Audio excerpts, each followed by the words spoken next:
Hello hi friends, welcome to foodies kitchen. ఈరోజు మనం chicken ఫ్రైని కేవలం 2 నిమిషాల్లో ఎలా ప్రిపేర్ చేసుకోవాలో చూసేద్దామండి. కొత్తగా చేసేవారు కూడా చాలా ఈజీగా చేసేయచ్చు. ముందుగా స్టవ్ని వెలిగించుకొని ప్యాన్ని పెట్టుకొని 4 to 5 టేబుల్ స్పూన్ల ఆయిల్ని వేసుకోవాలి. చికెన్ ఫ్రైకి కాస్త ఆయిల్ ఎక్కువగా పడుతుందండి. ఇప్పుడు ఆవాలు, జీలకర్ర, కరివేపాకుని వేసుకొని ఫ్రై చేసుకోవాలి.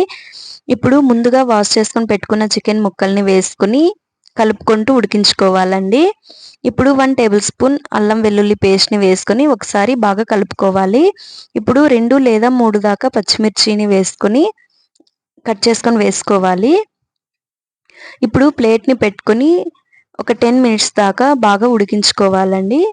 మధ్య మధ్యలో ఇలా బాగా కలుపుకుంటూ ఉడికించుకోవాలి. చికెన్ ఫ్రైలోకి వాటర్ వేసుకోకూడదండి. మనకు చికెన్ ముక్కలు ఉడికేటప్పుడు వాటర్ వస్తుంది కదా, అదే సరిపోతుంది.